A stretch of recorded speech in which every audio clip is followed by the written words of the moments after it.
between you, me, and the crab in the back, I never really liked kids. And I know, I'm sorry, it's not a great thing to say, but kids and I just never got along. But all that changed when I met a 4-year-old named Pippa. And Pippa and I built a bond that I didn't think I'd ever formulate with a kid until I had kids of my own. Like, it was truly something special and something I'll never forget. Pippa and I met when I worked with Run Seville. And so Run Seville is a run club started by 3 of my best friends at UVA, and they were all track athletes at UVA. And I mean, track and field, all you need is 2 shoes and you're good to go. You don't even need shoes really. And so it was open to the community, and so just kids in the Charlottesville community really could just come out and run and get coached up by other student athletes. So it was me, some football players, track athletes, some baseball players. I mean, it was really cool to kind of see the student athlete community come together and kind of work towards this cause. And we had kids ranging from the 4-year-olds up to, I think the oldest was 12. And me, who doesn't like kids, of course, got the 4 and the 5-year-olds. So, you know, I'm a little hesitant going out there. I'm biggest dude out there, and I'm running around with these little 4 and 5-year-olds. But one thing that really stuck out to me that first day was there was a kid out there, and her name was Pippa. And Pippa, her mom walked her over, as all the other parents did, but Pippa wouldn't let go of her mom's hands. She didn't want to leave her. She didn't want to interact with the other kids. She didn't want to interact with me. She just wanted to kind of just hold her mom's hand, and I could tell her mom kind of dragged her out there. And I mean, it kind of just broke my heart. I was like, I just wanted her to be included with everyone else. And so just that first spring, really, I'll just try my best to kind of encourage Pippa and just try to get her out of her shell as much as I could. But she had to always see her parents. If she wasn't within 50 yards of her parents, if she couldn't see her mom, or if her dad was there that week, then she didn't want to participate. She was always looking for them, try to start to have breakdowns. I mean, some days I'd be like, no, look, Pippa, there's your mom right there. I'm pointing at nobody. I'm like, no, she's right there. It's okay, she's right there. And she was just beginning to cry, and I was just kind of just hold her, but she just didn't feel comfortable without being around her parents. And so that whole first spring was kind of just more of the same of that. And then the next year, came back in the fall, and Pippa had become more open. Like, she still like kind of started off that fall with always needing to be close to her parents. But over time, like, I remember, I'll never forget one day, her mom walked her over, she let go of her mom's hand, ran over and hugged me. And I literally felt like the Grinch. Like, I think my heart grew 5 sizes that day. It was insane. And just from there, really, like, anytime I was around, she always felt comfortable. She began interacting with the other kids. She participated when we'd have events and we'd have races. She participated. And I could see she was really beginning to enjoy herself. And seeing that growth from Pippa, you can see me now. I can't stop smiling. I love talking about it. I love seeing it. And it changed me more than it changed her, really. Like, just seeing how she grew and the effect that we can have on people. And just knowing that, you know, everyone's different, and some people just need a little bit more time, and that's okay. And to see her finally reach that stage where she felt comfortable, she was open and active, like, I mean, it meant the world to me. And I'll never forget, her dad sent me a nice long message on Instagram thanking Bree for always being there for Pippa, encouraging her to get out of her shell, and he said like he'd never seen her like this. And I mean, it warms my heart to this day. And I'll never forget, this past fall, Bree and I were going to get like lunch or something. And so we're driving by Beta Bridge, and we see on Beta Bridge, it says, "Happy birthday, Pippa."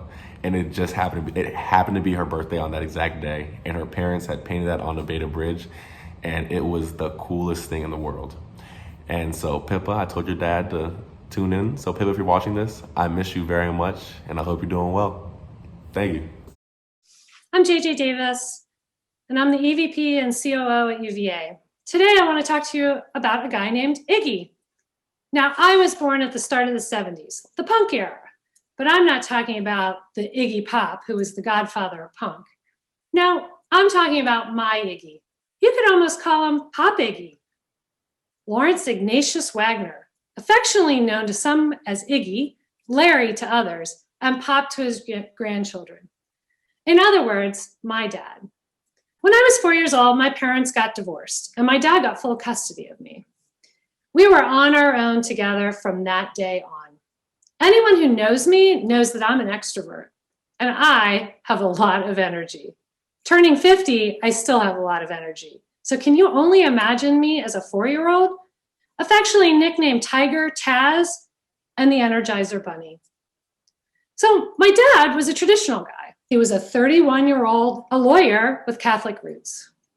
He didn't know how to cook or have a sense of fashion or do many of the conventional things that come to mind when you think about raising a daughter, let alone an extroverted, high-energy daughter. But he knew so much more. I did not realize it as a 4-year-old, but as an adult now looking back, there were so many lessons that my dad taught me through the non-traditional ways that he raised me. So I'd like to share a few with you today. Lesson 1, service is admirable and fulfilling, and balance is essential. Dad changed his career path when he got full custody of me. Against the advice of others, he stopped being an 80-hour-a-week litigator and joined government service. This allowed him to create a great work-life balance and made precious time for other things in his life, like me. This later set me on my own career path of service and instilled in me the understanding of the importance of work-life balance and raising children. Lesson number 2, elaborate meals are not a requirement for raising a happy, healthy child. Dinners were constantly negotiated just between the two of us. It might be a TV dinner, mac and cheese, breakfast for dinner, or sometimes just cheese and crackers. It just all depended on what we felt like in the evening. Looking back, I consider this just to be his way of encouraging creativity. Plus, to be truth, neither one of us like vegetables. Pro tip 2, hot dogs don't need to be cooked to be tasty. And all joking aside, lesson number 3, an exuberant child and their parent both benefit from lots of times outdoors and lots of exercise. My early years were marked with many types of outdoor experiences. Exercise was the key to managing my activity level. I hate to say it, it still is today. My dad and I often went whitewater canoeing where my swimming skills were frequently put to use. My dad was a novice at first in whitewater canoeing, and as such, I spent most of my time outside of the boat and my dad reeling me back in. When I was about 10 years old, we were placed in the same ski class for ski lessons. For some reason, my dad never repeated this experience. Go figure. Instead, he spent the next 2 years learning and perfecting his downhill skiing until he was a better skier than me. This is where I got my competitive nature from my dad. Now, we love to race each other down the slopes. Lesson number 4, get out, see, and do things. After I graduated 6th grade, my dad and I drove across the country through the summer to experience the United States in a totally different way. Well, truth be told, we couldn't exactly afford to fly and enjoy all the sights that way, so instead we decided to road trip it. Other than the lack of air conditioning in the 2-seater car, in the heat of the desert in the middle of the summer, what I remember the most are the diversity of the places and all the interesting people we met all along the way. It was truly a transformative experience for me. Lesson number 5, building community is important. My dad and I didn't have any family nearby, so my dad often opened up our home and host neighbors and friends on all the holidays. I have incredibly great memories of those days and the friends that we shared them with. His view and motto in life is nobody needs to be alone, open up your house and have a get together. Lesson number 6, seek out others for support and advice. This is perhaps one of the most important lessons of my entire life. My dad had 0 experience. He has 2 brothers. Makeup, sororities, all things girly. It just honestly wasn't easy and it didn't come naturally to him. True story. Once when we were in Garfinkel's department store, security was literally called upon us because he was helping me zip up into a flowery dress in the department store. I guess having a dad help his daughter instead of a mom made some people concerned. That experience aside, my dad helped me to connect with people who knew about some of the things that were not in his expertise. He showed me that seeking advice about things outside of your wheelhouse was a smart thing to do. and that there were many, many people willing to help if you just asked. So I've been fortunate in my life to have so many people to help advise me, coach me, counsel me, and cheer me on throughout my life, my dad being chief among them. I'd like to take a quick minute now just to give a couple of shout outs to some of those people. The first is my Nana. My Nana always came to stay with me when my dad traveled for work or when he was off on those ski vacations. She was an Irish Catholic grandmother in all the traditional sense. She actually earned her master's degree in 1927 and eventually became the deputy assistant superintendent of the New York school system. But she also instilled in me a love of learning and manners. Nancy, my stepmom, who my dad married when I was 30 years old, her unmatched resilience to not only be an ICU nurse, but raise 4 daughters on her own was just incredible. And today I have a great relationship with her and her daughters. Governor Ruth Ann Minner, my former boss. She was actually widowed with 3 young boys. And as such, she started a career in government service. She started as a secretary. And I'm pleased to say she then ultimately became the first female governor of Delaware. She was incredibly impactful to me in my life about how you can both be a great mom and have a great career.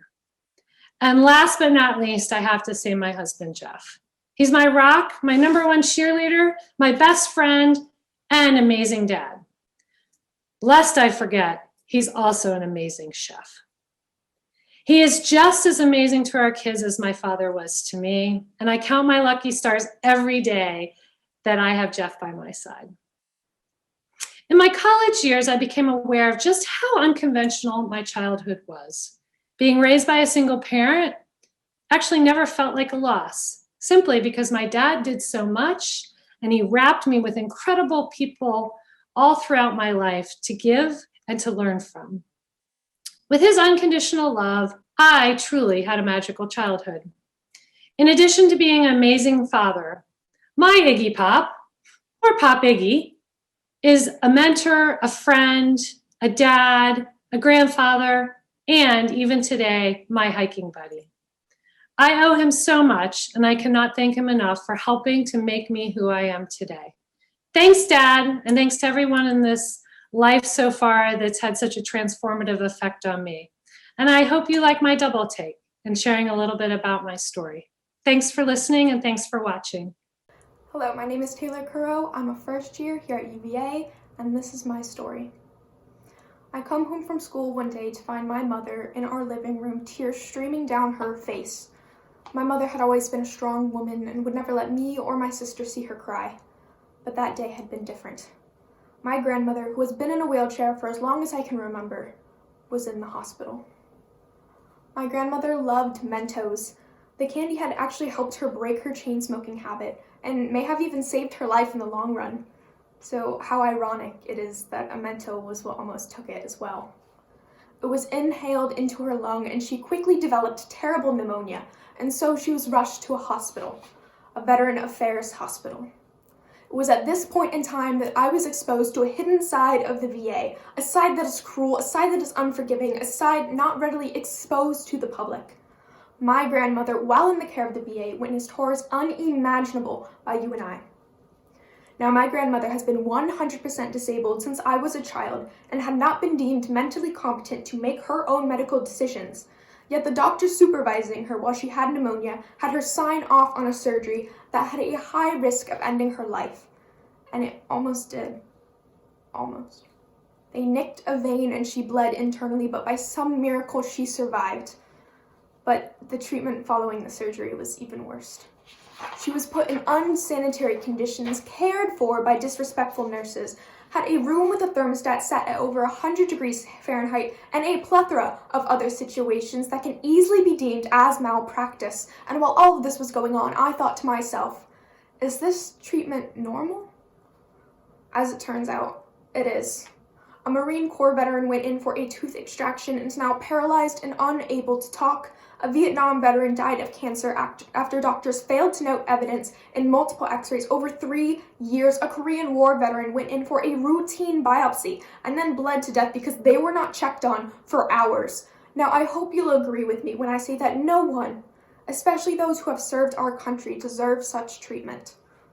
After I had almost lost my grandmother and learned that she wasn't the only one to suffer this way, I have done my best to spread the word as far as possible, and have since been thanking those who serve our country in any way I could. It started with a simple thank you for your service whenever I crossed paths with someone in uniform. Then in late 2019, one of the clubs of my high school put together a volunteer opportunity where students could write thank you letters to our deployed troops, and I was given the responsibility to ensure those letters got to where they were intended to go.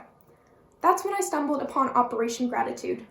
Unbeknownst to me, sending those mere 200 cards for the high school to Operation Gratitude was the first domino to fall that would lead me to where I am today. Those cards put me on their mailing list, so when they decided to put on a 2020 challenge, I jumped at the opportunity. The rules were simple.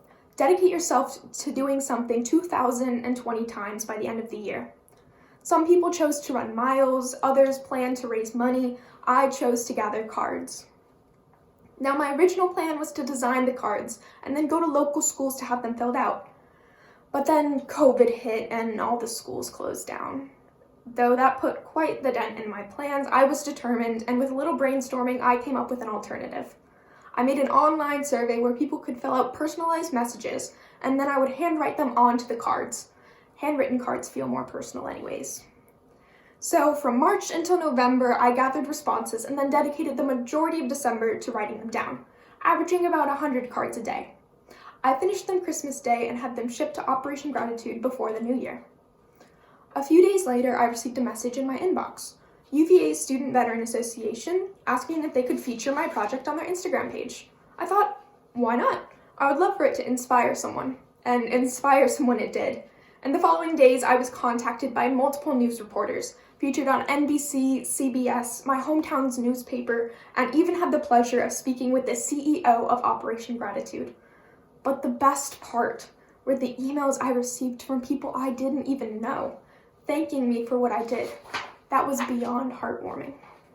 This whole experience has opened up so many opportunities for me that I had never imagined. It's unbelievable to think that one terrible event in my life has led to so much good and so much passion. That's why I definitely encourage people to challenge themselves and to support others. Now, it may not end up quite the same as my story, but I think you'll surely learn something from the experience. Thank you. The year was 1974. I was in 4th grade at Greenbrier Elementary School in Charlottesville, Virginia. I remember many things about that time in my life, most of them quite fondly. For me, it was a happy time despite the turbulence in the culture. War raged in Vietnam. The Watergate scandal dominated the news. President Nixon resigned from office that year after being impeached in the House of Representatives and facing near certain conviction in the United States Senate. Here at home in the Commonwealth, Linwood Holton was the first Republican governor of Virginia in the 20th century. He was in the final year of his term. In that year, 1974, Charlottesville got its first ever black mayor in Charles Barber. A classmate's father, Edgar Shannon, stepped down as UVA president that year, 4 years after implementing full co-education in 1970, the same year that his daughter Susan and I entered 1st grade at Greenbrier. Leggett's was the go-to department store in town, and a brand new Safeway opened on West Main Street to such excitement. Easter's, which by this time had evolved into a drinking party with music and dubbed the best party in America, was in full swing. Music of all kinds filled the air. Songs like Midnight at the Oasis, Benny and the Jets, When Will I See You Again, and Boogie On, Reggae Woman. In the midst of all this, I immersed myself in what was for me at the time my greatest joy, my Virginia history class in 4th grade. Dan Parks was my teacher, one of the best I have ever had. Mr. Parks taught that Crispus Attucks, a black man, was an American hero, the first American to give his life in the American Revolution. We also learned about the inhumanity of slavery and the simmering tensions between North and South over the issue of slavery that led to the Civil War. Mr. Parks also gave extra credit to students who committed to memory the words of Patrick Henry's liberty or death speech and Thomas Jefferson's articulation of the American creed found in the Declaration of Independence. We hold these truths to be self-evident, that all men are created equal, that they are endowed by their Creator with certain unalienable rights, that among these are life, liberty, and the pursuit of happiness. I put these words to heart when I launched my campaign for the House of Delegates from my fourth grade classroom, there with Mr. Parks, my pastor, Reverend Hales, and my family at my side. Faith, family, and freedom was more than just a political slogan for me. It was my way of life. I won that race and was elected to Thomas Jefferson's seat in the House of Delegates, the first African-American Republican elected to the Virginia legislature since Reconstruction. All of this before I knew the inspiring story of my family heritage. The year was 2009. I was a senior at Brentsville District High School in Nokesville, Virginia, and I was ready to go home. Home to me was Charlottesville, where I'd grown up before we moved up north when my dad was appointed to the Department of Justice by George W. Bush. Home was Charlottesville, where I'd gone to St. Anne's Belfield for school, where I'd lived on Larkspur Court, just a 5-minute drive over the hills to Monticello and to Carter Mountain Orchard. I remember many things about that time in my life, many of them fondly. For me, it was a happy time despite the turbulence in the culture. War raged in Iraq. The collapse of the U.S. housing market sent shockwaves across the globe and spurred the financial crisis of 2008. Virginia had gotten its first Catholic governor in Tim Kaine, and the United States had gotten its first black president in Barack Obama. It was time for me to apply to colleges, but there was only one I was interested in. It was the one I went to Scott Stadium and rooted for in football games all through my childhood, the one that had the awesome Halloween parties on the lawn every year growing up, and the one that I knew and I loved for as long as I could remember. It was UVA. I applied early decision, and I got in. Soon, I would be the one going to Easters in the spring, although more inclined to listen to Biggie Smalls and Blink-182 than Benny and the Jets. My high school wrestling coach had been Jess Moore. He was an English teacher, he had been an English major at UVA, and he was one of the biggest influences in my aspiration to go to UVA for college and pursue my passion for literature and aptitude for reading and writing. It was through my books that I learned about people from different times, from different places, with different contexts, different perspectives, and different circumstances. My books helped me hone empathy and discover the great fortune that were my own circumstances.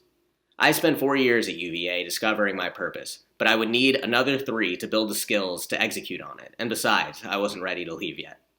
In 2012, I applied early decision to UVA again, this time for law school. I was accepted, and over the subsequent 3 years at UVA Law, discovered a new passion for entrepreneurship, started a company called Humanitru that provides supporter engagement software to nonprofits, and began to support other companies navigate their startup journey under the tutelage of a new mentor, Rob Mosry. I stayed in Charlottesville and worked for Rob at Woods Rogers after law school, served on nonprofit boards, helped to grow Humanitru into a venture-backed company, and volunteered wherever and however I could to support the community that had given so much to me. And all of this before I knew the inspiring story of my family heritage. The year was 1897. Eliza Tolliver Coleman was a gatekeeper at Monticello. This was about 100 years before my dad would be elected to Jefferson's seat in the House. Eliza was my great-great-grandmother. And my great-great-great-grandmother. I only uncovered the Monticello connection after working for many years with my family and historians to piece together and preserve our family's history. I knew when I was elected to the Virginia House of Delegates that I would be sitting in the seat of the man who designed Monticello and founded the University of Virginia. I did not know that I descended from the people who lived at Monticello and helped sustain it. I only learned about our ancestral roots after the research was completed by my dad and other family members. I certainly wasn't aware of it when I was at UVA, although maybe that was part of the reason I was so driven to come and attend college at a place that had always felt so much like home. You could say I did a bit of a double take when I saw my dad's face in the Descendants exhibit at Monticello, and his service on the board of Jefferson Scholars continues to propel that legacy. Our family's bonds to this land and the people living and working in it go back at least 170 years. In the words of another descendant, Eliza Tolliver Coleman lived up on the mountain all her life. Members of her extended family lived and worked at Monticello over the course of a century, far longer than any of the property's owners. According to family tradition, Eliza Coleman came out of that Thomas Jefferson tree, and now her connection to Jefferson's enslaved families has finally come to light. And through generations, our families built bridges to fellow community members. Our ancestors were cooks, gardeners, ox team drivers, and gatekeepers. And their descendants are cooks too. Well, some more than others. And lawyers. And entrepreneurs. And educators. And volunteers. And public servants. The values, the traditions, and the examples set by those that come before us build a never-ending bridge that links us to our past and helps us pave the way into a future above whatever troubled waters may be brewing beneath. We're thrilled to share our story with the broader UVA community and its linkages to Charlottesville and the university. Wahoo wah! Hey, my name is Erin Zenihoon, and my story is about resiliency, identity, and most importantly, getting my crown back. Growing up in California, specifically Pomona and Los Angeles, California, my reality was just very different from the people around me. My mom was a functioning drug addict and alcoholic who went to work every single day to provide for me and my younger brother. For me, I started to notice her disease at a very young age, which really affected how I had a relationship with her, most importantly, but how I really started to view the world and the trust that came with being around adults. By the time I was 7 years old, my mom had taught me not only to pay bills, but how to write checks, how to clean, how to cook, pretty much how to run an entire household. And at that age, I was just angry and I was mad because I'm craving a relationship with my mom, yet she's pruning me to be an adult. And I never really understood that until later on when everything really started to click. And it was just one of those moments where, okay, now that I'm older, you know, things that your mom and your dad said really start to sink in. You're like, okay, I get why they did it. By the time I was 9 years old, I was actually running my entire house. Me and my brother were latchkey kids, and it got to a point where my mom would disappear for days at a time, going on a binge between drugs and alcohol. So I would actually have to take a bus, go all the way across town because I knew where her specific hangouts were, and I literally have to get money from her in order for me to go get some groceries to take care of me and my younger brother. By the time I was 13, my mom had overdosed, and me and my brother ended up becoming separated. I was living with my granny at the time, and my brother was actually in and out of group homes just due to the chaotic nature of how our lives were. There was a lot of anger, there was a lot of pain, there was a lot of sadness, and growing up, I felt really alone. I felt like I just didn't know who I was. I didn't necessarily have a mom who could really guide me in the love that I yearned for. My father, who is Ethiopian, I had no relationship with him. And so that also caused an identity barrier for myself. Now, my brother's father, who I've always loved and known as my actual father, he was always the man in my life. In and out, my mom and dad were sweethearts from high school on out. And he was just the man in my life. But it also came to a point where him and my mom both started, having their addictions together. And so it really just ruined our dynamic from a young age. All the way throughout high school and into college, I had problems with my identity. I was angry, and I just didn't necessarily know who I was. it felt like there was something that was inside of me that was just wanting to bust out. And I just didn't know how to tap into that without being aggressive and always feeling like somebody is against me. You know, I felt like it was me against the world. And for the longest time, it took a lot of self-evaluation. It took a lot of therapy. It took a lot of just self-work, a lot of prayer, a lot of trials and tribulations to really start to understand who I was and the type of woman that I wanted to become. And the example, not necessarily that I didn't have in my life, but to become that example. Everything that I wanted to be in my life, I had to choose to be that type of person. And in every situation, from me going to college and figuring out on my own to leaping from one job to the next, from one career to the next, you know, from one city to one state to the next, even from relationships. You know, there was always a piece of me that was missing, but I always found a way to bounce back. And that was always the resiliency that I feel like my mother instilled within me.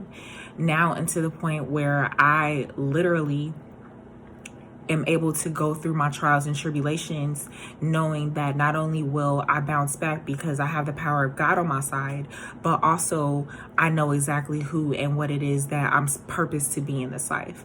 I know that through the mistakes that I've made, through the foundation that I've had, and just through my background, I know that I am purposed to be an amazing woman. I'm purposed to be an amazing chef, and all these other multitudes and verbs that describe me: auntie, sister, entrepreneur, businesswoman, friend, daughter. You know, these are the things that represent who I am, who are a part of my identity. And at the end of the day, being able to take my crown back and knowing that, yes, I gave away my love. Yes, I gave away myself, you know, my mind, and at times my body, but knowing that when I fully know who I am, that's the real power that I have within myself. And that's the story that has guided me throughout my entire life. And even to this point, you know, through the challenges and tribulations that we go through, you know, and that I've gone through, I find that I always come back to self. What would the higher Erin be? What would she do? What would she think? And that's what guides me into being the amazing woman and building the bridge from where I came from to where it is that I'm trying to be. Today, we're going to be talking about what one could consider the most extraordinary evening in the history of the university. It is an event that came to be known as the Siege of Carr's Hill, and it is an event that I played a major role in preventing the president's mansion from being burned down. So let's get in the time machine and travel back 5 decades to the spring of 1970. It was the end of my 4th year. It was at a time when the university had been in the midst of transforming events, the civil rights movement, and in my last year, starting in 1969, the Vietnam anti-war movement finally hit big time. And in the fall of 1969, there had been many demonstrations, and the grounds became totally politicized for the first time in memory. And it was a very difficult period that divided the university in a way probably it had never been divided before. Well, things had seemed to have calmed down in the spring until the Cambodia intrusion of late April 1970, when suddenly all the anti-war rallies started again. And what made it worse was an event that occurred just a few days later, which was the horrible deaths of the students at Kent State.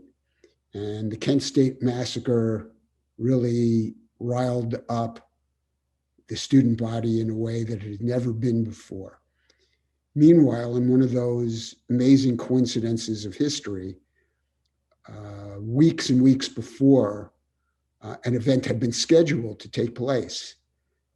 And that event was a speech at University Hall by two of the main leaders of the anti-war movement in the US, and that was Bill Kunstler and Jerry Rubin. And for those of you who have seen the highly touted new movie, The Trial of the Chicago Seven, you will recognize those names. So in what was already a tense atmosphere with the flames growing, that speech would be the fuel to those flames. So that evening I marched over to U-Haul. It was an event I did not intend to miss. And as I got into U-Haul, the first thing that struck me was the odor of weed wafting up from the stands. And there weren't only students there were a lot of outsiders there. It was packed. It was standing room only. And as the speakers began, I started to feel that this was not going to end well. The speakers were there to call the students to action. So you had Kunstler, who was a very bright, very serious guy, tremendous speaker, and Rubin, who was really more of a showman, but he'd be prancing around the stage, calling for the students to rise up and to do something.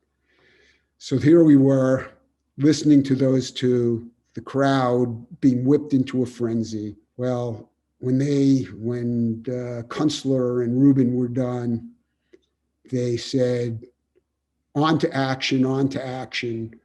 And someone in the front of the crowd screamed, on to Carr's Hill. And people started getting up and running out. There was very little security evident, never saw policemen. The only security were some student marshals, mostly graduate students. And one of them who knew me ran up to me and said, will you come up to Carr's Hill with me?